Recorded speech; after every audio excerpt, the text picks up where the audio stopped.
My stepsister claimed I was obsessed with her and destroyed my reputation. I ruined her entire future in return. My stepsister Jade moved in when I was 17, and she was 16 after my dad married her mom. From day one, she acted like I was beneath her, calling me boring and saying she couldn't believe she had to share a house with someone so basic. I kept my distance, focused on school, and counted days until college. But 2 months in, Jade started telling people at school that I had feelings for her. Not sibling feelings, but romantic ones. She'd whisper to her friends in the hallway that I stared at her constantly, that I left love notes under her door, that she caught me going through her things. None of it was true, but people believed her because why would she make that up about her own stepbrother? Teachers started watching me suspiciously. Kids moved away from me in class. My girlfriend Holly broke up with me because Jade told her I'd confessed my feelings during a family dinner. I tried explaining it was all lies, but Jade had details, fake stories she'd crafted perfectly. She said I'd tried to kiss her when our parents went out. She said I'd bought her jewelry for her birthday and got angry when she refused it. She said I'd written her a letter confessing everything which she'd burned to protect me. Each lie had just enough detail to sound real. My dad pulled me aside asking if I needed therapy. Jade's mom started locking Jade's bedroom door and installed a camera in the hallway, supposedly for safety. My own father looked at me differently, like I was some creep he didn't recognize. When I confronted Jade privately, she smiled and said nobody would ever believe me over her. She said I should just transfer schools if I couldn't handle it. The situation got worse when Jade started dating Tyler, this popular guy from the football team. She immediately told him about my supposed obsession, painting herself as this victim bravely living with a stepbrother who wanted her. Tyler and his friends started threatening me, saying they'd protect Jade from her creepy stepbrother. They'd shoulder check me in hallways, knock my books down, leave threatening notes in my locker. Teachers saw it as protective behavior and did nothing. Jade would cry to anyone who'd listen about how uncomfortable she was at home, how she couldn't even shower without worrying I was listening. She joined a support group for teens in difficult family situations and became their poster child for surviving inappropriate family dynamics. She gave speeches at school assemblies about recognizing unhealthy behaviors. She never said my name, but everyone knew who she meant. My social life was completely destroyed. Nobody wanted to be associated with the guy who supposedly liked his stepsister. I ate lunch alone, worked on group projects alone, went to prom alone because even Holly wouldn't speak to me. College acceptances came and I chose a school across the country just to escape. But even that wasn't enough for Jade. She posted on the college's incoming freshman page warning girls about me, saying I had boundary issues and they should be careful. I had to defer enrollment for a year because the school said they needed to investigate the claims. Jade thought she'd won completely. Then Tyler's little brother Kevin asked to use Tyler's laptop for a school project. Tyler was at practice and said yes without thinking. Kevin needed to research something for history class, but accidentally clicked on Tyler's browser history instead. What Kevin found made him immediately call his older sister Melissa, who worked in IT. Tyler's search history was full of disturbing content about step-siblings, hundreds of searches specifically about stepbrothers and stepsisters. The searches went back months, long before he'd started dating Jade. Melissa was disgusted and did more digging. She found Tyler had multiple accounts on forums dedicated to this topic. He'd been writing detailed fiction about step-siblings for over 2 years. In one post, he'd mentioned wanting to date someone with a stepbrother to live out his fantasies. In another, he'd asked for advice on how to get his girlfriend to roleplay as having feelings for her stepbrother. The timestamps showed these posts were made right after he'd started dating Jade. Melissa took screenshots of everything and sent them to Jade, thinking she was protecting her from a creep. But Jade didn't react how Melissa expected. Instead of being disgusted, Jade panicked and begged Melissa not to tell anyone. That's when Melissa realized the truth. Jade had been feeding Tyler's obsession by making up stories about me. She'd been using his sick interest to make herself seem desirable to him. Melissa was furious and forwarded everything to the school counselor, the principal, our parents, and most importantly, to everyone who'd believed Jade's lies about me. The screenshots spread through the school instantly. I sit in my room staring at my phone as hundreds of notifications flood in. The screen lights up every few seconds with new messages, group chat updates, social media tags. Screenshots of Tyler's search history are spreading faster than I can keep track of. Every group chat at the school has them now. Every social media platform. The evidence is everywhere, permanent and undeniable. Tyler's browser history showing months of searches about step-siblings, all dated before he started dating Jade. Forum posts where he talked about wanting to date someone with a stepbrother. Messages asking for advice on getting his girlfriend to roleplay scenarios. The timestamps prove everything. This wasn't about me having feelings for Jade. This was about Tyler's sick obsession, and Jade feeding it with lies about me.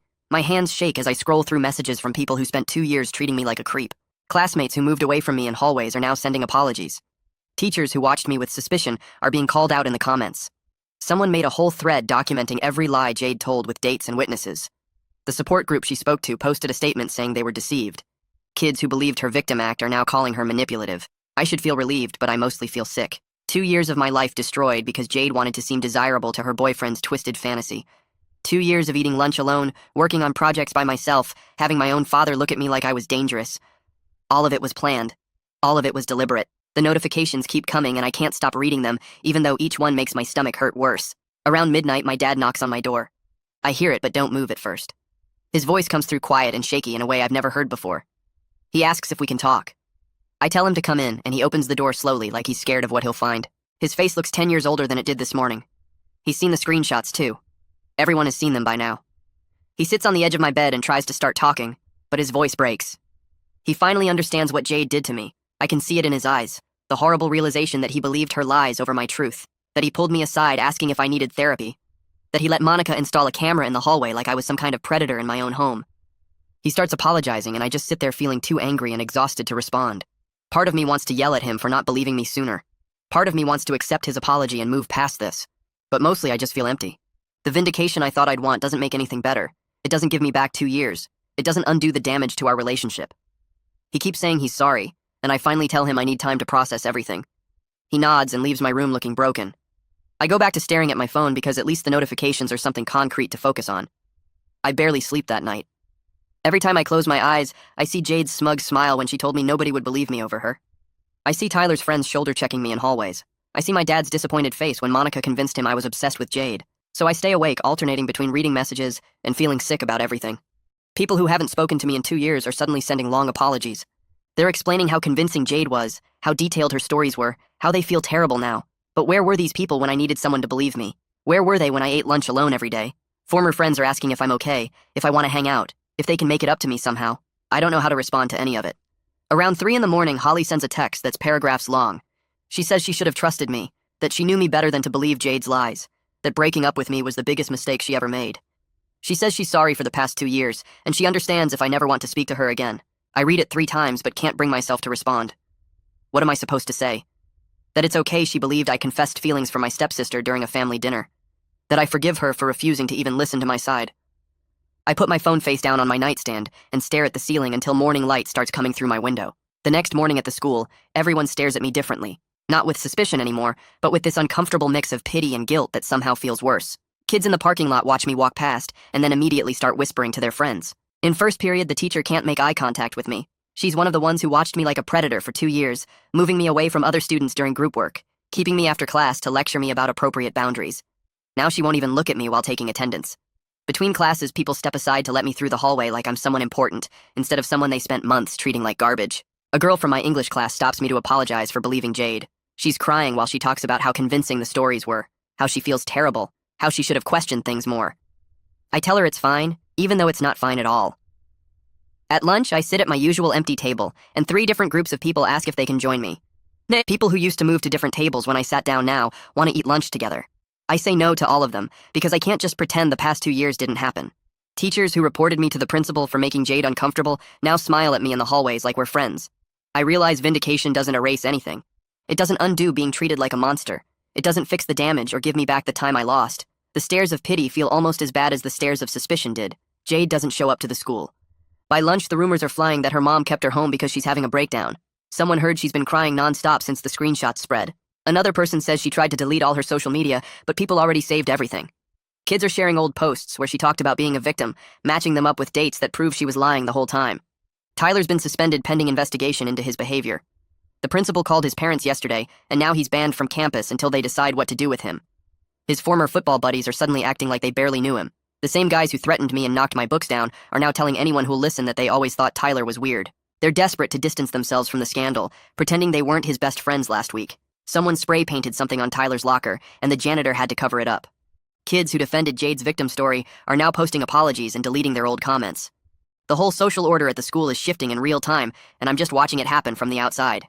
Part of me feels satisfied seeing Jade's reputation collapse.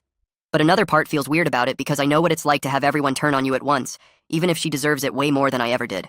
Principal Cantu calls me into his office during 5th period. I walk down the empty hallway to the administrative building feeling anxious, even though I didn't do anything wrong. His secretary waves me in, and he's sitting behind his desk looking uncomfortable. He offers me a seat and starts with an apology that feels hollow and scripted. He says the school is launching a formal investigation into both Jade's false accusations and Tyler's behavior. He explains they're reviewing their policies on how they handle accusations between students. He suggests I might want to speak with the school counselor, like talking to someone can undo 2 years of social destruction and betrayal. I sit there listening to him talk about protocols and investigations and support services. He never once mentions how teachers treated me like a threat, how he himself pulled me into his office last year to lecture me about respecting boundaries after Jade gave a speech at assembly, how the school enabled her lies by believing them without ever asking for my side. He just keeps talking about moving forward and healing and making sure this doesn't happen again. When he finally stops talking, I ask him if that's all. He looks surprised, like he expected me to thank him or something. I tell him I need to get back to class and leave his office feeling even more exhausted than before. I meet with Counselor Layla Snyder during my free period because the principal scheduled it without asking me first. Her office is small with motivational posters on the walls about believing in yourself and staying strong. She seems genuinely concerned when I sit down, asking how I'm doing and if I'm okay processing everything. I can barely focus on her questions because I'm still trying to wrap my head around the fact that people actually know the truth now. She talks about trauma and healing and the importance of working through difficult experiences. She mentions that 2 other students have come forward saying Tyler made them uncomfortable with weird comments about their siblings. One girl said he kept asking invasive questions about her stepbrother. Another kid said Tyler would bring up step-siblings in random conversations and get this strange look on his face. I wonder how long his obsession has been going on and how many people noticed but stayed quiet. Layla asks if I want to file a formal complaint against Jade for the false accusations. She explains the process and the possible outcomes. I tell her I need time to think about it because I honestly don't know what I want anymore. Revenge doesn't feel as satisfying as I thought it would. Vindication doesn't fix anything. She gives me her card and tells me her door is always open if I need to talk. I take the card and leave, feeling like talking won't solve anything, but maybe it's better than keeping everything inside. That afternoon, Piper Jennings approaches me in the parking lot. I recognize her as Tyler's older sister from seeing her pick him up sometimes. She looks nervous and guilty as she walks over. She apologizes for not realizing sooner what was happening. She explains she only dug deeper into Tyler's online activity because the initial searches were so disturbing. When she found the forum posts and the timestamps, she felt sick. She says she realized Jade had been manufacturing stories to match Tyler's fantasies, and she couldn't stay quiet about it. She forwarded everything to the school and our parents because people needed to know the truth. I thank her because she's literally the only reason anyone believes me now. Without her finding that evidence, I'd still be the creepy stepbrother everyone avoided. She asks if I'm okay, and I give her some generic answer about taking things one day at a time. She tells me if I ever need someone to talk to about what happened, she's around. I appreciate the offer even though I barely know her.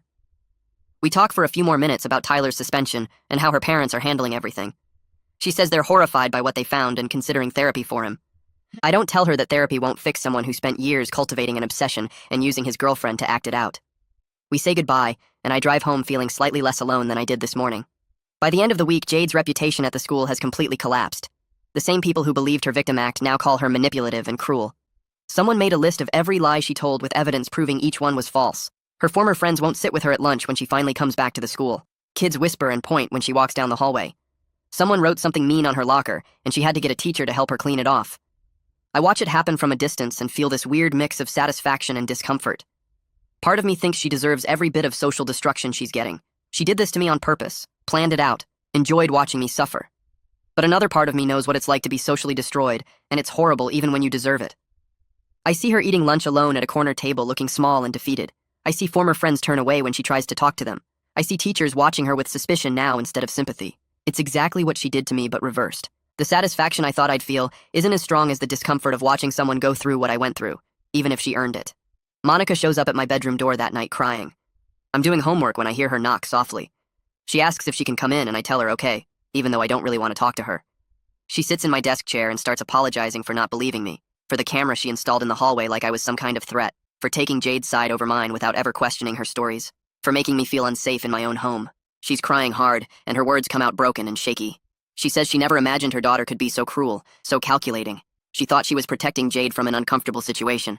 She believed every lie because why would a mother doubt her own child? I let her talk but don't say much back. I honestly don't know if I can forgive her for thinking her daughter's lies were more credible than my truth.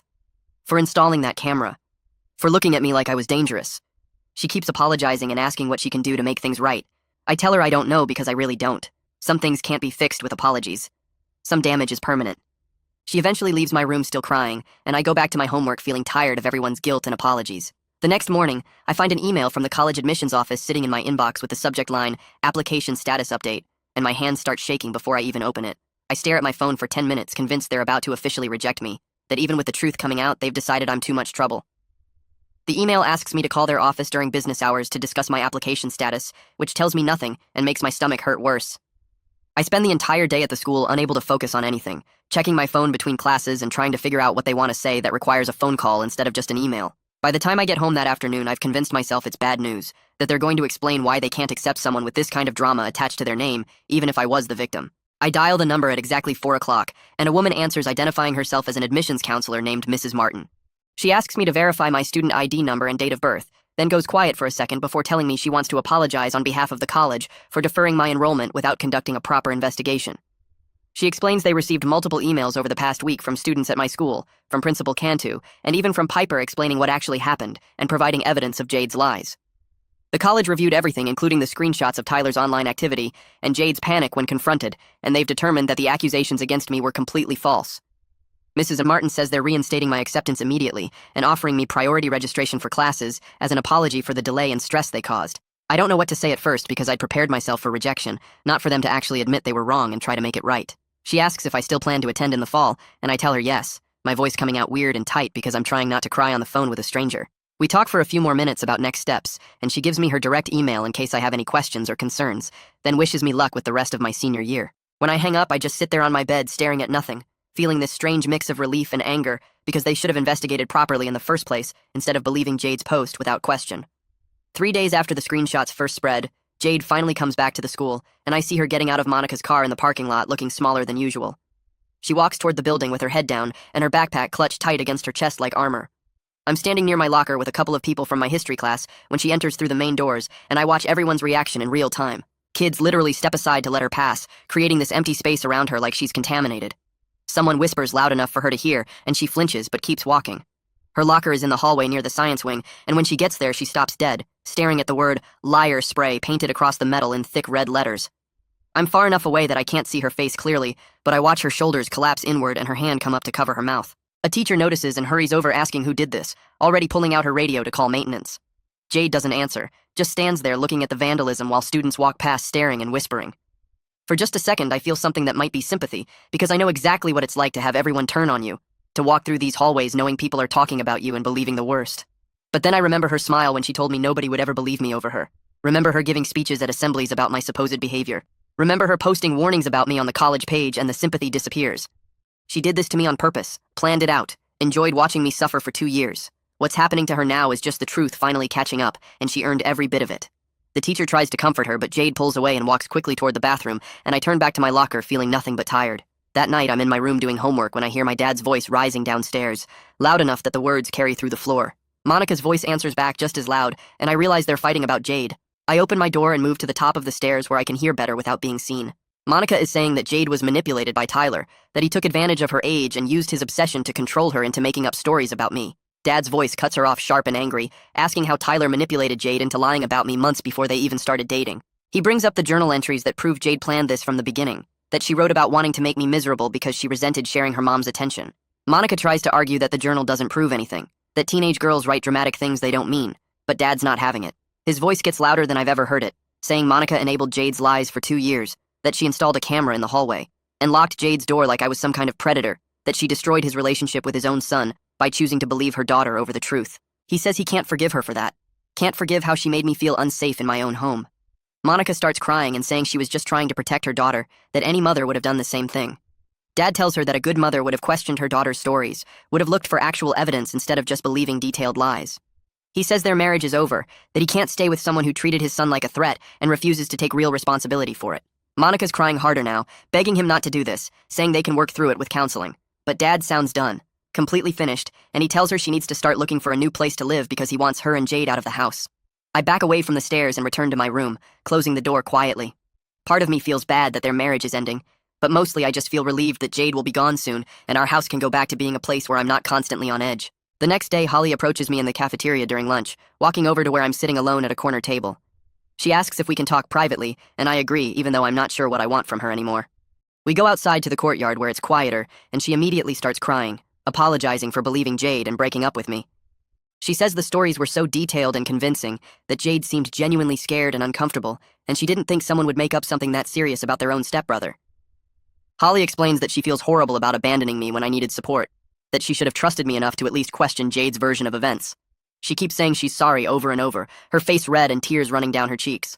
I stand there listening and feeling this complicated mix of emotions because part of me wants to forgive her and go back to how things were, but another part can't stop thinking that she should have known me well enough to doubt the accusations. We dated for almost a year before Jade moved in, and in that time she should have learned that I wasn't the kind of person who would do what Jade claimed. The fact that she believed detailed lies over knowing my actual character hurts worse than if she'd just been a stranger who didn't know me at all. I tell her I appreciate the apology, but I need time to figure out how I feel about everything. She nods and wipes her face, asking if maybe we can hang out sometime as friends, and I say maybe, though I'm not sure if I mean it. We walk back inside and go separate directions, and I spend the rest of lunch feeling lonely despite being surrounded by people. 2 days later, I get called to Principal Cantu's office during third period. When I arrive, there's a woman I don't recognize sitting in one of the chairs, and Cantu introduces her as a district administrator named Dr. Moore, who's investigating what happened with Jade and Tyler. She explains that both of them have been interviewed separately, and now she needs my formal statement about everything Jade said about me and how it affected my life. I sit down and start talking, going through the whole timeline from when Jade first started spreading rumors to when I had to defer college enrollment. Dr. Moore takes notes on a laptop while I speak, occasionally asking questions about specific incidents or asking me to clarify details. I have to describe every lie Jade told, every humiliating moment when teachers watched me suspiciously or students moved away from me in class. I talk about Holly breaking up with me, about eating lunch alone for 2 years, about Tyler and his friends threatening me in the hallways. I explain about the support group speeches and the school assemblies where Jade painted herself as a victim of inappropriate family dynamics while everyone knew she meant me. The hardest part is describing how my own father looked at me differently, how Monica installed that camera like I was dangerous, how I felt unsafe in my own home. My voice shakes when I talk about having to defer college enrollment because Jade posted warnings about me, about losing a year of my life because the school believed her lies without investigation. Dr. Moore listens to everything, and her face gets more serious as I talk, and when I finish, she thanks me for being willing to share such difficult experiences. She says my statement will be part of the official record and used in determining appropriate consequences for both Jade and Tyler. I leave the office feeling exhausted and raw from reliving everything, and I skip fourth period to sit in my car in the parking lot, trying to pull myself back together. The next week, my dad gets a call from a lawyer representing Tyler's family. I'm in the kitchen getting a snack when Dad answers, and I can tell from his face that whoever's calling is saying something that makes him angry. He listens for a minute, then cuts the person off, his voice cold and controlled. The lawyer is apparently calling what Tyler did a teenage mistake and inappropriate internet browsing, completely ignoring the predatory pattern of behavior and the years of obsessive content. Dad tells the lawyer that calling it internet browsing is minimizing what Tyler actually did, which was cultivate a sick obsession with step-siblings, and then pursue a relationship with Jade specifically because she had a stepbrother. The lawyer suggests that everyone should move past this quietly for the sake of the kids involved, that making a big deal out of it will only hurt Tyler's future. Dad's face goes red, and he says he doesn't care about Tyler's future, that Tyler destroyed 2 years of his son's life and doesn't get to just move on without consequences. He points out that nobody cared about my future when Jade was spreading lies and Tyler was threatening me in hallways, that nobody suggested moving past it quietly when I had to defer college enrollment. The lawyer tries to say something else, but Dad talks over him, saying that if Tyler's family contacts us again, he'll get his own lawyer and pursue every possible consequence for what their son did. He hangs up without saying goodbye and stands there gripping the counter, breathing hard. I don't say anything, just watch him process his anger, and after a minute he looks at me and says, he's sorry he didn't protect me better from the beginning. I tell him I know, and we stand there in the kitchen not saying anything else because there's nothing else to say that would make any of this better. 3 weeks after the screenshots spread through school, people start reaching out more regularly. Former friends text asking if I want to hang out. Kids I used to talk to in class stop me in hallways to say hi. People I haven't spoken to in 2 years suddenly act like we're cool again. Part of me wants to accept every invitation because I've been isolated for so long that any social connection feels good. But another part resents that they only believe me now because there's proof, like my word was never enough on its own. They needed screenshots and timestamps and documented evidence before they'd consider that maybe Jade was lying and I was telling the truth. I think about all the times I tried to explain that her stories weren't real, all the times I sat alone at lunch while these same people walked past without acknowledging me. Now they want to be friends again because it's safe, because believing me won't make them social outcasts anymore. I accept some invitations and ignore others, trying to figure out who actually feels bad about what happened versus who just wants to be on the right side now that the truth is out. It's exhausting trying to sort through everyone's motivations, trying to decide who deserves a second chance and who just wants to feel better about themselves. I agree to meet up with 3 guys I used to be friends with before everything happened, and we go to this pizza place near school that we used to hit up all the time. The whole thing is awkward from the start, everyone tiptoeing around what happened and trying to act normal while obviously thinking about it constantly. Daniel keeps apologizing and saying he should have known Jade was lying, that the stories never really made sense, but he didn't want to get involved. Jake talks about how convincing Jade was and how detailed her lies were, like that somehow excuses believing her over me. Devin just looks uncomfortable and doesn't say much, picking at his pizza and avoiding eye contact. I sit there listening to them try to justify why they abandoned me, and I keep thinking, yeah, you really should have known. You should have questioned why Jade's stories kept getting more extreme, should have wondered why I never actually did anything inappropriate that anyone witnessed, should have trusted that you knew me well enough to doubt the accusations. Their guilt doesn't give me back 2 years of eating lunch alone, doesn't undo the damage of having everyone treat me like a predator. We finish eating and make vague plans to hang out again, but I'm not sure if I actually want to. Being around them just reminds me of everything I lost and how easily they were willing to believe the worst about me. A few days later, Jade posts something on social media trying to rewrite what happened. The post says she was Tyler's victim too, that he manipulated her into making up stories about me to feed his obsession with step-siblings. She claims she didn't understand what he was doing, that she was young and naive and he took advantage of that. The post gets some sympathy at first from people who don't know the full timeline, comments saying she's brave for speaking out and that Tyler manipulated both of us. But then other people start responding with questions, pointing out that she gave speeches at the school assemblies about my supposed behavior months before she started dating Tyler. Someone links to an old post where Jade talked about her stepbrother being creepy, dated 4 months before her first date with Tyler. More people dig up old content, finding timestamps that prove she was spreading rumors about me long before Tyler was in the picture. The sympathetic comments disappear and get replaced with people calling her out for trying to manipulate the situation again, for attempting to use Tyler as an excuse when the evidence clearly shows she started everything on her own. I watch the whole thing happen in real time, sitting in my room scrolling through the comments as more people tear apart her story. Someone creates a whole thread documenting Jade's lies with specific dates and screenshots, showing exactly when she first started telling people I was obsessed with her versus when she first went out with Tyler. The thread includes screenshots of her old posts, testimonies from people who heard her rumors before Tyler existed in her life, and even references to her journal entries about planning to make me miserable. Every piece of evidence points to the same conclusion, which is that Jade targeted me deliberately from the beginning, that Tyler's obsession just gave her a convenient boyfriend who encouraged her behavior but didn't create it. Her victim narrative crumbles within hours as more evidence piles up and she ends up deleting the post entirely. But screenshots of it are already everywhere, and people share them with comments about how she's still trying to lie and manipulate even after being exposed. I close my phone feeling tired of the whole thing, tired of watching Jade try to escape consequences, tired of caring about any of it. Monica packs her bags 3 days after Jade's social media post falls apart, moving boxes and suitcases into her car, while Dad and I watch from different rooms. She doesn't say much to either of us, just loads everything methodically like she's been planning this for a while. Dad stands in the kitchen doorway as she carries the last box out, and I hear him ask if she's coming back. She tells him she needs space to think, that her sister has a spare room, that she'll call him in a few days. The front door closes and suddenly the house feels bigger and quieter, like someone turned down the volume on everything. Dad sits at the kitchen table staring at his coffee for 20 minutes without drinking it. I make myself a sandwich and eat it standing up because sitting down feels too permanent somehow. That night, Dad knocks on my door around 10 and asks if we can talk. He sits on the edge of my desk chair looking older than I've ever seen him, his hands clasped between his knees. He apologizes again, saying he should have believed me from the start, that he failed me as a father by doubting his own son. I tell him I forgive him because that's what you're supposed to say, but the words feel hollow coming out. The truth is, I don't know if I forgive him yet. Don't know if I can forget how he looked at me like I was some kind of predator. He asks if we're okay and I say, yeah, we're okay, even though I'm not sure that's true either. The next week drags by with just the two of us in the house, and it's weird how much better it feels without Monica's worried looks and Jade's absence looming over everything. Dad and I eat dinner together most nights and he tries to act normal, asking about school and homework like we didn't just have our family explode. I go through the motions, answering his questions and pretending everything's fine, but there's this distance between us now that wasn't there before. Principal Cantu calls me into his office on a Thursday morning, and my stomach drops thinking something else has gone wrong. He sits behind his desk looking professional and uncomfortable, explaining that the district finished investigating Jade's accusations against me. They found a documented pattern of false accusations and significant harm caused to my reputation and mental health. The district is recommending expulsion for Jade based on their findings. She has a hearing scheduled in 2 weeks where she can present her side, and they're offering me the option to testify if I want to. Cantu slides a packet of papers across his desk, explaining the hearing process, what I'd need to do if I chose to participate, what kind of questions they might ask. I take the papers and fold them into my backpack without really looking at them. He asks if I have any questions, and I shake my head no, even though I have about 1,000,000 questions I can't put into words. Walking back to class, I feel this weird mix of satisfaction and exhaustion, like I finally got what I wanted, but it cost too much to feel good about it. The next few days, I can't stop thinking about whether to testify at Jade's hearing. Part of me wants to stand up there and tell everyone exactly what she did, make sure she can't twist the story one more time. But another part of me is so tired of being at the center of this nightmare, tired of reliving it every time someone asks what happened. I sit in my room at night staring at the ceiling trying to decide, weighing justice against the emotional cost of facing Jade again. Layla, the counselor, pulls me aside after lunch on Monday, asking how I'm doing with everything. I tell her about the hearing and my decision about testifying, and she listens without interrupting.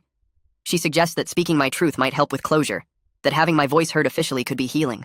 I tell her I'm not convinced closure is even possible after what Jade did, that some things are too broken to fix. She nods and says, closure doesn't mean forgetting or erasing what happened, just finding a way to move forward without it controlling every part of my life. I leave her office feeling slightly less confused, but no closer to a decision. News spreads through school that Tyler got expelled after his own hearing revealed everything. The district found extensive evidence of his online activity, and multiple students came forward saying he made them uncomfortable with comments about their siblings. His family immediately threatens to sue the district, claiming the punishment is too severe and that teenage boys make mistakes. The lawyer they hired gives some statement to the local news about how the school is overreacting to normal adolescent behavior, which makes me want to throw something at the TV. Normal adolescent behavior doesn't include obsessing over step-siblings and manipulating your girlfriend into creating fake scenarios. The fact that his family still won't admit what he did was wrong makes me sick. 2 days later, something else comes out that changes everything again. Someone finds old journal entries that Monica discovered while packing Jade's things from our house. The entries are from months before Jade even met Tyler, back when she first moved in with us. In detailed handwriting, she describes planning to make my life miserable because she resented having to share her mom's attention with me and Dad. She writes about different strategies for making me look bad, for getting people to believe I was obsessed with her, for isolating me socially. The entries are dated and specific, proving this was premeditated cruelty from the very beginning, not something Tyler influenced or encouraged. Monica apparently found the journal in a box of Jade's old school stuff and read through it, and what she found made her finally accept the truth. Monica shows up at our house on Wednesday evening with the journal in her hands and tears streaming down her face. Dad lets her in, and she sits at the kitchen table sobbing while trying to explain what she found. She pushes the journal across to Dad, and he reads through it, his face getting harder with each page. The entries are detailed and cruel, describing exactly how Jade would craft believable lies and predicting how people would react. She wrote about studying people's reactions to figure out what details would make her stories more convincing. She described it like a social experiment, testing different approaches to see what worked best. Monica keeps saying she's sorry, that she should have seen it sooner, that she raised a monster. Dad doesn't say much, just keeps reading with this expression I can't quite identify. When he's done, he asks if I want to read it, and I say yes, even though part of me doesn't want to know. The journal entries make me physically ill as I read through them. Jade wrote about enjoying my social isolation, about how satisfying it was to watch me eat lunch alone. She described my dad's disappointment in me like it was a victory she'd won, keeping score of every friendship I lost and every suspicious look teachers gave me. In one entry, she wrote about how easy it was to manipulate people once you understood what they wanted to believe. She said people love feeling like heroes protecting victims, so she gave them a victim story they could rally behind. Another entry described watching me try to defend myself to Holly and finding it hilarious that the harder I tried to explain, the guiltier I looked. She wrote that the best lies are the ones with just enough detail to seem real, but not so much detail that people can verify them. Reading her words feels like being violated all over again, understanding that every moment of my suffering was calculated and deliberate. 4 weeks after everything first came out, the college admissions office calls my cell phone. I almost don't answer because I'm terrified they're calling to reject me completely. The admissions counselor on the other end sounds professional and apologetic, explaining they're reinstating my acceptance after reviewing the situation. They're offering a formal apology for deferring my enrollment based on unverified claims that turned out to be false. They've removed Jade's warning post from the incoming freshman page and flagged her account so she can't post again. They're also offering me access to campus counseling services when I arrive and a meeting with the dean of students if I want it. I thank her and hang up feeling like I should be more excited than I am. Getting my acceptance back should feel like a huge victory, but mostly it just feels like too little too late. They believed Jade's lies without even asking for my side, and now they're sorry because it turned out to be convenient for them. I accept their offer anyway because what else am I going to do? Throw away my future out of spite. That night, I make my final decision about testifying at Jade's hearing. I realize that staying silent means letting her control the narrative one last time, letting the administrators and her mom hear only her version of events. I need to speak up, not for closure or healing or any of that counselor talk, but because I deserve to be heard after 2 years of being silenced. I spend the next 2 days writing out everything I want to say, trying to find words that capture what it felt like to be treated like a predator in my own home and school. I write about specific lies Jade told and how they destroyed specific relationships. I write about eating lunch alone for months and having teachers watch me like I was dangerous. I write about my dad looking at me differently and Monica installing cameras like I was a threat. I write about losing Holly and watching my social life crumble while Jade gave speeches about surviving difficult family situations. Every few hours, I delete whole paragraphs and start over, trying to get it right. The hearing takes place on a Tuesday morning in a conference room at the district office. Jade sits at one end of a long table with Monica next to her, looking exhausted and sad. Principal Cantu is there along with 2 district administrators I've never seen before, a man and a woman in business suits who introduce themselves with titles I immediately forget. They explain the hearing process and ask if everyone understands, and we all nod. I sit across from Jade and force myself to look at her, refusing to let her make me feel ashamed anymore. When it's my turn to speak, I unfold my pages with shaking hands and start reading. My voice cracks on the first few words, but then gets steadier as I describe the specific lies Jade told about me staring at her and leaving her notes and trying to kiss her. I explain how those lies destroyed my relationship with Holly and isolated me from every friend I had. I talk about teachers treating me like a predator and Tyler's friends threatening me in hallways. I describe coming home every day to a house where my own father looked at me with suspicion and disappointment. Then I talk about the journal entries, how they proved Jade knew exactly what she was doing and enjoyed watching me suffer. I read some of her own words back to her, the parts about keeping score of my isolation and finding my pain entertaining. My hands shake harder as I read, but I keep going, making sure everyone in the room understands this wasn't a mistake or a misunderstanding, but deliberate, calculated cruelty. When I finish reading, the room is completely silent for several seconds. Jade's bottom lip starts trembling about halfway through my statement, and tears well up in her eyes right on cue, but the performance feels hollow compared to all the times she cried about me before. The administrators watch her with flat expressions, instead of the concerned sympathy she's used to getting, and I notice the woman in the business suit actually rolls her eyes slightly when Jade lets out a small sob. Monica reaches over to squeeze Jade's hand, but her face looks destroyed in a way I've never seen, like she's finally understanding what her daughter really is, instead of the victim persona Jade always presented. Principal Cantu asks if I have anything else to add, and I shake my head, folding up my pages with hands that have finally stopped shaking. The administrators thank me for my testimony and excuse me to the hallway while they deliberate, and as I walk past Jade's chair, she won't even look at me. I sit on a bench outside the conference room checking my phone while voices murmur behind the closed door, trying not to think about how long 30 minutes can feel. When your entire high school career hangs in the balance of what people decide about your stepsister. Dad texts, asking how it's going, and I send back that they're deciding now, then put my phone away because staring at the screen won't make time move faster. The door opens after what feels like hours, but my phone says it's only been 28 minutes, and Principal Cantu gestures for me to come back inside. The male administrator reads from a paper in front of him explaining that based on the evidence presented including the journal entries and witness testimony, they're upholding the recommendation for expulsion effective immediately. Jade makes this gasping sound, and Monica starts crying for real, not the fake tears Jade was producing earlier, but genuine devastated sobs.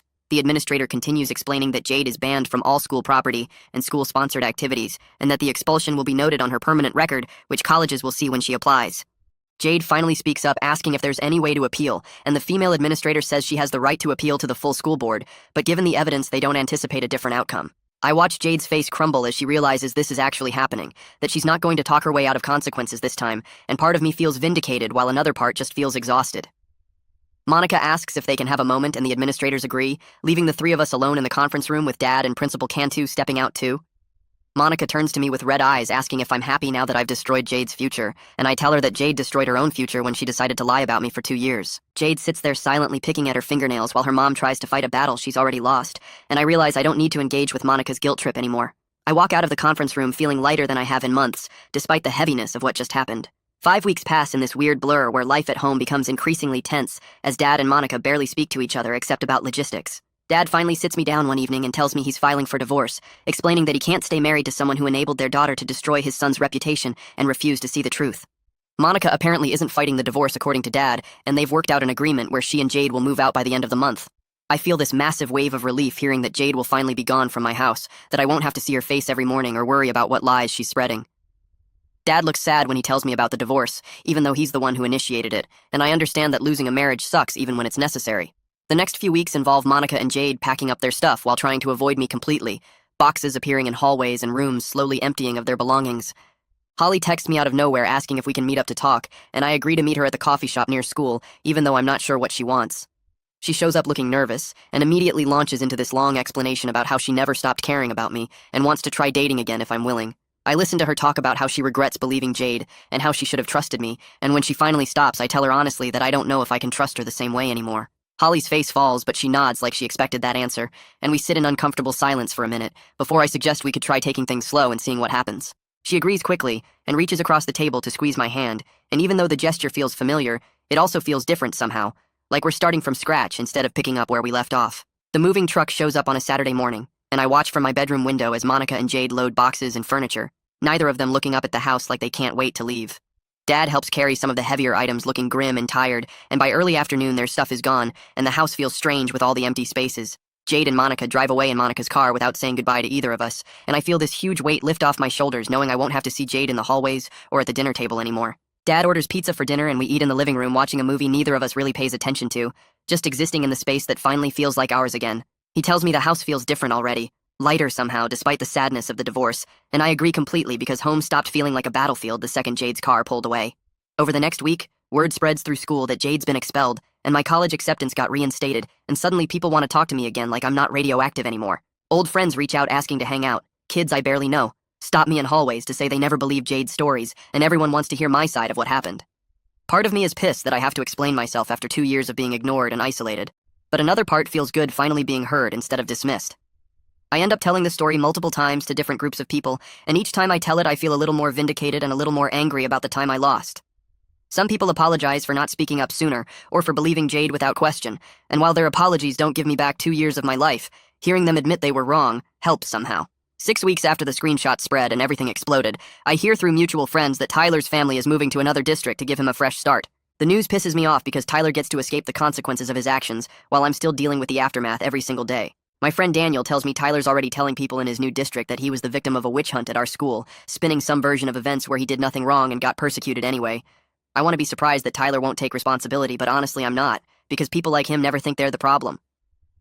Daniel also mentions that Tyler's new school doesn't know about the expulsion or the reason behind it, which makes me furious because he gets a clean slate while my reputation took 2 years to even start recovering. I consider reaching out to someone at Tyler's new school to warn them, but Dad talks me out of it, saying that trying to follow Tyler around to expose him will just keep me trapped in this situation, instead of moving forward. The support group Jade spoke to about surviving difficult family situations posts a statement on their website, apologizing for giving her a platform without proper verification. The statement explains they're implementing new policies about vetting speakers and checking claims before letting people share their stories publicly. Layla, the counselor, shows me the statement during one of our sessions and asks how I feel about it, and I tell her honestly that it won't help me, but maybe it prevents the next person from being used as a prop in someone's lie. She nods and says that's a mature perspective, and we spend the rest of the session talking about how I'm coping with everything that's happened. I've been seeing Layla regularly since the hearing, working through the damage Jade caused and trying to rebuild some sense of self-worth after years of being treated like a threat.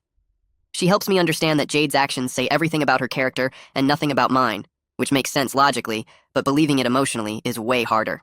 2 months after the truth came out, my friend group invites me to a party at someone's house, and I actually go instead of making excuses.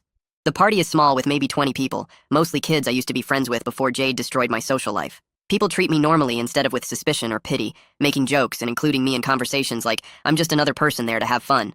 Someone puts on music and a few people start dancing badly in the living room, and I find myself laughing at their terrible moves instead of feeling anxious about being around people.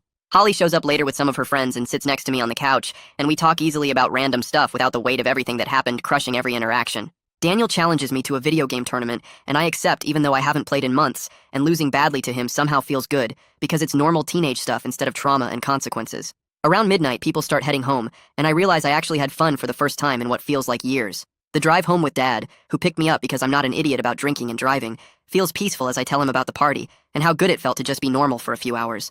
He smiles and says he's proud of me for putting myself out there again, and I realize I'm slowly rebuilding something that resembles a social life, even if it won't ever be exactly what I had before Jade burned it all down. Monica calls Dad the next week, asking if I'd meet with her and Jade so Jade can apologize in person. Dad tells me about the request while we're eating dinner, and I can see he's trying not to influence my decision either way. I tell him no without even thinking about it because nothing Jade says can undo what she did to me. Dad nods and says he'll let Monica know, then asks if I'm sure, and I say yes.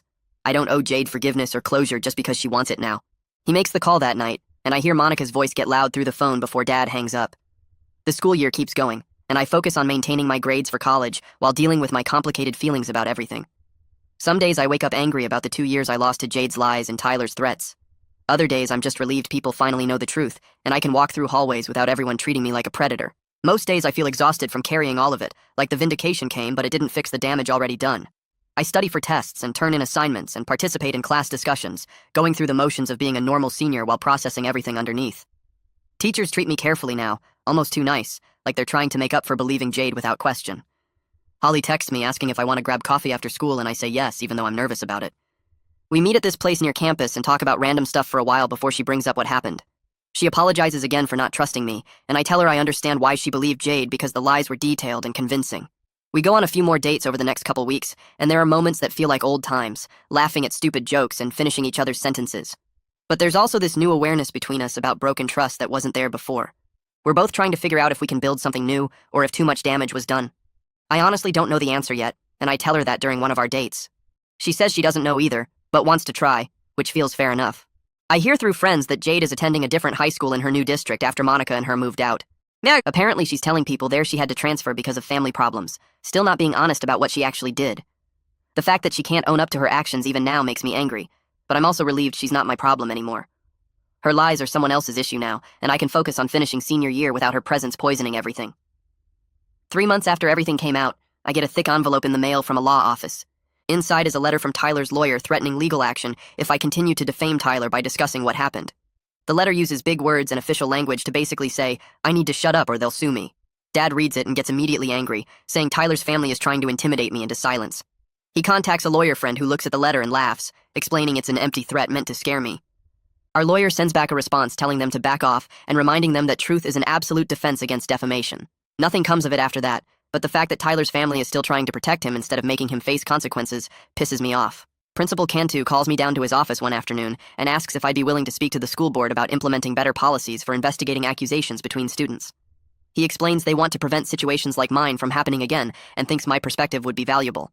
I agree because maybe sharing what I went through can prevent the next person from being presumed guilty without real evidence or fair investigation. The school board meeting happens 2 weeks later in this conference room with about 15 board members sitting at tables arranged in a U-shape. I sit at a small table facing them with a microphone and my written notes, feeling my hands shake as I wait for my turn to speak. When they call on me, I focus on how quickly everyone believed Jade's lies without ever asking for my side of the story. I describe being watched by teachers, threatened by students, and treated like a predator in my own home based on nothing but her word. Several board members seem genuinely affected by my testimony, nodding and taking notes while I talk. One woman asks me what specific changes I think would have helped, and I tell her that requiring evidence before taking action and hearing from all parties involved would be a start. The board votes that night to implement new investigation protocols that include mandatory interviews with all parties and documentation requirements before disciplinary action. It feels like a small victory, even though it doesn't help me. Piper reaches out a few weeks later asking if we can talk, and I meet her at a park near school. She tells me she still feels guilty about not catching on sooner to what Tyler was doing with Jade. I remind her that she's literally the reason anyone knows the truth at all, that without her digging into Tyler's online activity, everything would have stayed buried. She's the hero of this story, not the villain, and I tell her that directly. We start hanging out more after that, bonded by her role in revealing everything.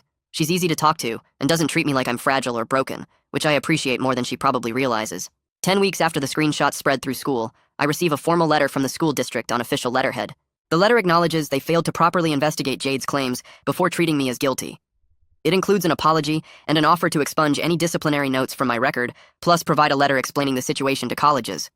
The gesture feels hollow because it doesn't give me back the time I lost or fix the damage to my relationships, but I accept it anyway because having official documentation might matter later.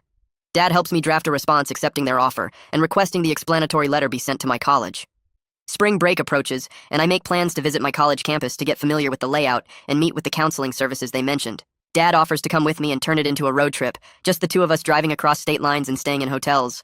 The offer feels like a small step toward rebuilding our relationship after everything that happened between us. I accept, and we start planning the route, looking at maps and picking places to stop along the way. The trip is still a few weeks out, but having something to look forward to helps me get through the daily grind of senior year. A few days after we get back from the road trip, my phone buzzes with an email notification from an address I don't recognize. I almost delete it without reading, but something makes me click it open and my stomach drops when I see it's from Jade.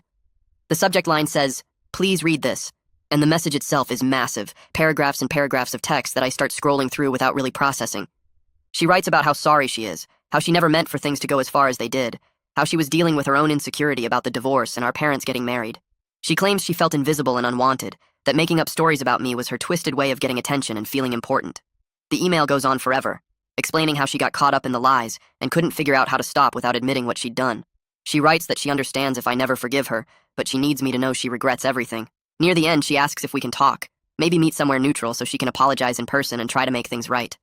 I read the whole thing twice, waiting to feel something other than exhaustion and anger, but mostly I just feel tired. Her explanations still make everything about her feelings, her struggles, her need for validation. There's no real acknowledgement of the 2 years she stole from me, or the relationship she destroyed, or the fact that I had to defer college because of her lies. She wants me to help her feel better about what she did, to give her absolution so she can move on with a clear conscience.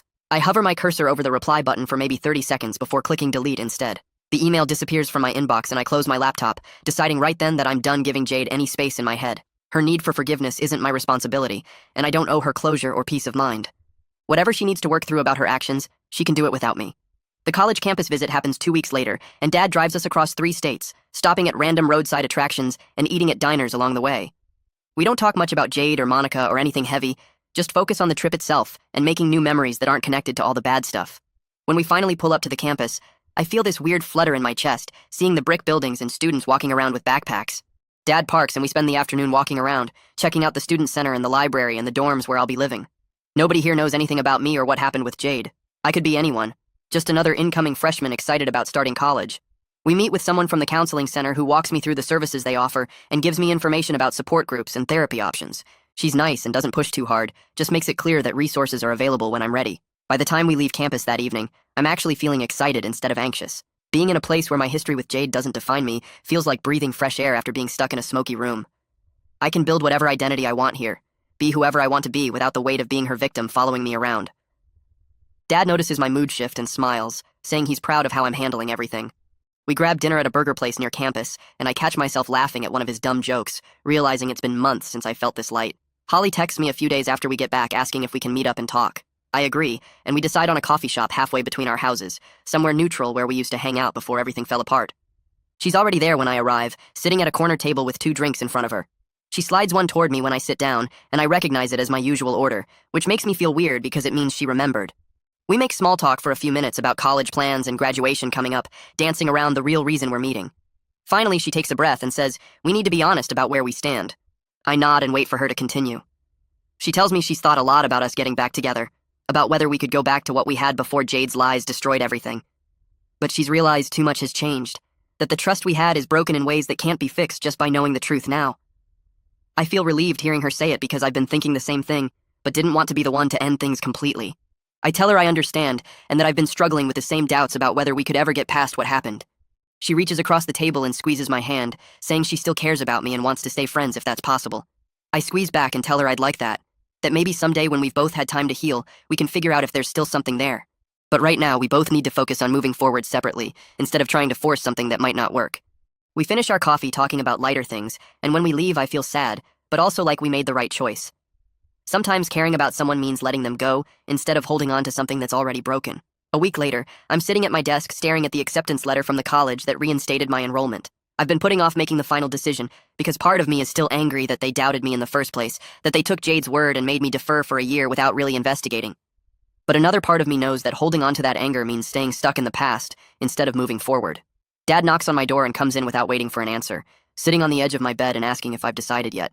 I tell him I'm leaning toward accepting, but I'm struggling with the fact that they didn't believe me initially. He nods and says that's valid, that I have every right to be upset about how they handled things. But he also reminds me that choosing this school means choosing to see it as a new beginning, instead of dwelling on their mistake. He says he's proud of me for even considering moving forward instead of staying angry, because the anger is justified, but it doesn't have to control my future. I look at the letter again and realize he's right, that going to this school doesn't mean I'm okay with what they did, but it means I'm choosing my future over my resentment. I pull out my phone and navigate to the acceptance portal, clicking the button to confirm my enrollment before I can change my mind. Dad sees what I'm doing and grins, saying he knew I'd make the right choice. I tell him the anger is still there under the surface and probably will be for a while, but I'm tired of letting Jade's actions keep controlling my life. He hugs me and says that's all anyone can ask, that healing takes time, and I don't have to be okay with everything that happened to move forward anyway. 3.5 months after the screenshot spread through school, I sit in Layla's office for what she tells me will be our last session before I leave for college. We've been meeting weekly since everything came out, and she's helped me process a lot of the anger and betrayal I've been carrying. Today she wants to talk about strategies for managing anxiety and trust issues when I get to campus, practical stuff I can use when I'm living on my own. She gives me information about the counseling center at the school and makes me promise I'll actually use it if I need to, instead of trying to handle everything alone. We talk about recognizing signs that I'm struggling and having a plan for what to do when bad days hit. She reminds me that healing isn't a straight line, that I'll have good days and bad days, and sometimes I'll feel like I'm going backward instead of forward. But having bad days doesn't mean I'm not making progress, it just means I'm human and dealing with real trauma that takes time to work through. I tell her I'm worried about trusting people at college, about whether I'll be able to make friends without constantly wondering if they're lying to me like Jade did. She validates that fear, but also reminds me that most people aren't like Jade, that what she did was extreme and not normal behavior. She suggests starting small, building trust gradually with new people, instead of expecting myself to jump in with both feet. By the end of the session, I feel more prepared than I did coming in, like I have actual tools instead of just hoping everything will work out. Layla walks me to the door and tells me she's proud of how far I've come, that a lot of people wouldn't have handled this situation with as much strength as I've shown. I thank her for everything, and leave feeling like maybe I actually can do this college thing without falling apart. Graduation is coming up in 3 weeks, and I'm actually starting to look forward to it now that I know Jade won't be there. Her expulsion means she can't participate in the ceremony, which means I can walk across that stage without worrying about seeing her face or dealing with her presence.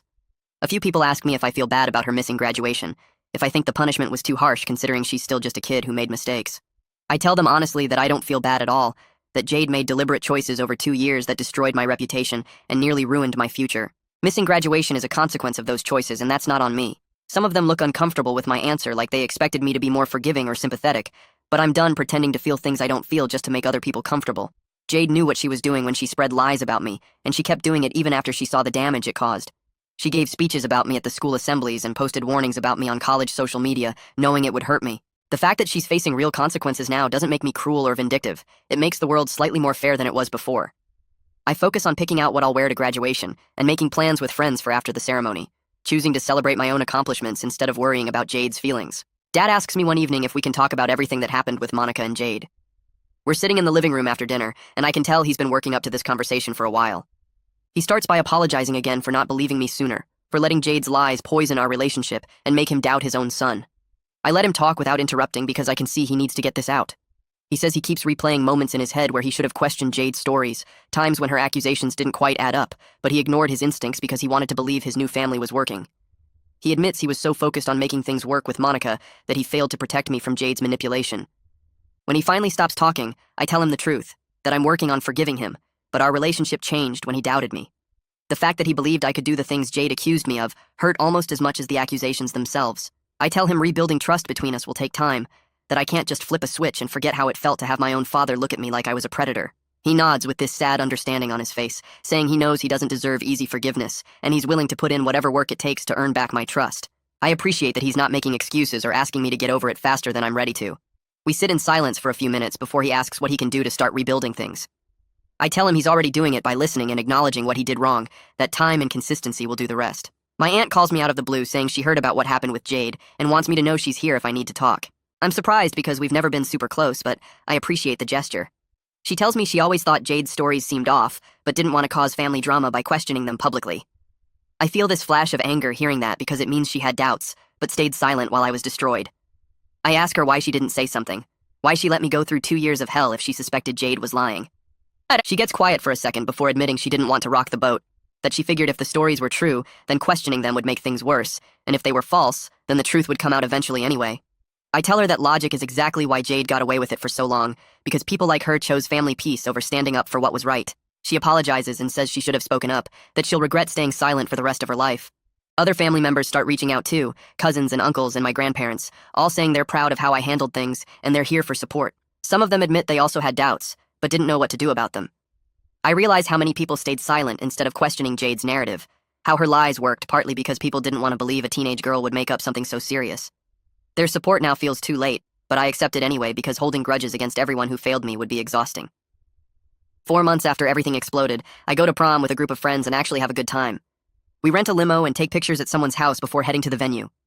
People at prom treat me normally, coming up to say hi and asking about college plans without any weird tension or pity in their voices. A few classmates tell me they respect how I handled the whole situation with Jade, that they don't think they could have stayed as calm as I did through everything. I don't tell them that I wasn't calm at all, that I spent most of those 2 years angry and isolated and wanting to give up.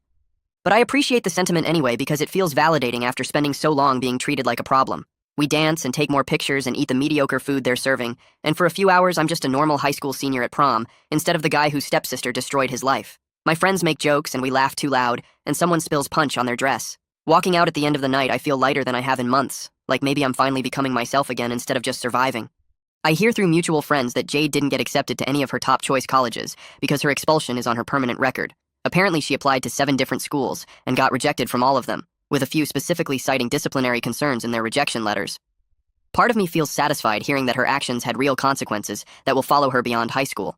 She wanted to ruin my future by posting lies on my college's social media, and now her own future is limited because of what she did. But mostly I just feel tired of the whole situation, exhausted from carrying around anger and vindication and resentment for 4 solid months. I don't want Jade's college rejections to make me happy because that means I'm still letting her control my emotions and take up space in my head. I want to move on with my life and stop caring what happens to her, stop measuring my healing by whether she's suffering enough. My friends want to celebrate the news like it's some kind of victory, but I tell them I'm done keeping score. Jade made her choices and faced consequences, and now I'm done caring what happens to her. Word gets around about Tyler's family filing some appeal with the school board trying to get his expulsion overturned, claiming the punishment was too harsh and violated his rights or something. The appeal process takes a few weeks with meetings and paperwork and lawyers getting involved. And I don't pay much attention to it because I'm focused on finishing senior year strong and getting ready for college. When the school board finally announces their decision, they uphold the expulsion completely and add that Tyler's behavior showed a pattern of manipulation that made him a threat to other students. The board's statement mentions that his family's refusal to acknowledge the severity of his actions makes it clear he hasn't learned anything from the situation. I hear he got placed in some alternative education program for students with behavioral issues where he has to attend counseling and complete community service. Part of me feels satisfied knowing he can't just move on like nothing happened, but mostly I'm just relieved he's not my problem anymore. His family apparently still tells people he was the victim of a witch hunt and that the school overreacted, which pisses me off but doesn't surprise me. Some people will never admit when their kid does something wrong. Graduation gets closer, and I find myself thinking about how different I am now compared to 2 years ago when Jade first moved in. I used to trust people easily and assume the best about them. Now I question everything and keep my guard up even with friends who've proven themselves. I notice how fast someone's reputation can be destroyed just by rumors and lies, how people believe what they want to believe without checking facts. The experience made me more aware of injustice and more willing to speak up when I see someone being treated unfairly. Teachers used to ignore me when I tried defending myself, but now I know how to push back and demand to be heard. I'm more cautious about who I let into my life and what information I share. The damage Jade caused changed something fundamental in how I see the world and other people. Some of that damage is permanent, and I'll probably never fully trust people the way I did before. But I'm learning to build a life around those scars instead of pretending they don't exist. My counselor says that's growth, even if it doesn't feel like it sometimes. Graduation day arrives with clear skies and warm weather. I put on my cap and gown in my bedroom while Dad takes pictures and makes jokes about how fast I grew up. We drive to the school together, and I feel this weird mix of emotions sitting in the parking lot watching other families arrive. I'm proud that I made it through everything and came out the other side. But I'm also sad about all the time I lost being isolated and miserable because of Jade's lies. Walking into the gymnasium where they're holding the ceremony, I see classmates I haven't talked to in months, and teachers who watched me struggle. When they call my name and I walk across the stage, people actually clap loud instead of the polite golf claps most students get. Some kids even cheer because they know what I survived to get here. I spot Dad in the audience standing up and cheering louder than anyone else, his face showing how proud he is. Shaking Principal Cantu's hand and taking my diploma feels surreal after everything that happened. I walk back to my seat thinking about how this moment almost didn't happen because Jade tried so hard to destroy my future. The ceremony continues with more names and speeches, but I'm barely paying attention. I just keep thinking about how I'm finally done with high school and everything that came with it. Summer before college starts, and I get a job at a local store stocking shelves and helping customers. The work is boring, but it keeps me busy and helps me save money for school expenses. I keep seeing Layla the counselor once a week to process everything that happened. We talk about how getting vindicated doesn't magically fix the damage or make the pain go away. She helps me understand that moving forward means accepting some questions won't ever have good answers. Like why Jade decided to be so cruel when I never did anything to her. Why she enjoyed watching me suffer and kept making it worse even when she could have stopped. Those questions eat at me sometimes, but Layla says I have to accept. I'll never fully understand what goes through someone's head when they choose to hurt people for no reason. Getting justice and proving I was telling the truth matters, but it doesn't undo 2 years of trauma and isolation. I'm learning that healing is a separate process from vindication and takes a lot longer than I thought it would. I spend time with friends who either stuck by me during everything or came back after learning the truth. We go to movies at the theater downtown and concerts at this outdoor venue by the lake. We drive to the beach on weekends and stay until sunset taking pictures and swimming. Being around people who treat me normally instead of like a victim helps me remember what it feels like to just be a regular teenager. We make stupid jokes and complain about summer jobs and talk about college plans. Nobody brings up Jade or Tyler unless I mention them first, which I appreciate because I'm tired of being defined by what happened to me. One night we're all hanging out at someone's house eating pizza and watching movies, and I realize I'm actually having fun without that constant weight of anxiety and anger. It's the first time in years I felt light and normal instead of carrying around all this trauma. The scars are still there and probably always will be, but I'm slowly building new memories that aren't tainted by Jade's lies. Dad helps me pack for college in late August, carrying boxes up from the basement and helping me sort through what to bring. We talk about staying in touch through video calls and texts, making plans for me to come home during breaks. He promises to visit campus once I'm settled and take me out to dinner. I can tell he feels guilty about everything that happened and wants to rebuild our relationship. He mentions he's been dating someone he met through work, this woman who makes him laugh and seems really kind. I'm genuinely happy for him, even though part of me still carries some resentment about how he doubted me when Jade first started lying. He looks lighter than he has in years, like the divorce from Monica freed him from something heavy. We load my stuff into his car, and he makes jokes about how much junk I'm bringing to a tiny dorm room. Driving away from the house, I feel this mix of excitement about starting over and sadness about leaving behind everything familiar. 5 months have passed since those screenshots spread through school and exposed the truth. I'm getting ready to leave for college with excitement about the future, mixed with anxiety about starting completely over. Packing my clothes and books and supplies, I keep thinking about everything I learned from this nightmare. People will believe lies if they're told convincingly enough, especially when the liar seems trustworthy and has details that make the story feel real. But I also learned that truth eventually comes out, even if it takes way too long and causes massive damage first.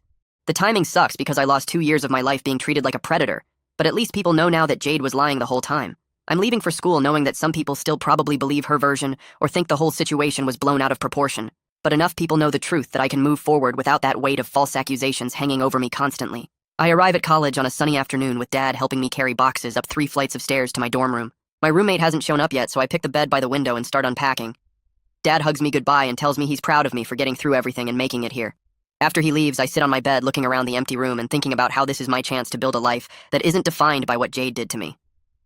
I'll always carry the experience and the scars it left, but I refuse to let it be the only thing that matters about me. The vindication I got wasn't perfect, because it came too late and didn't undo the damage.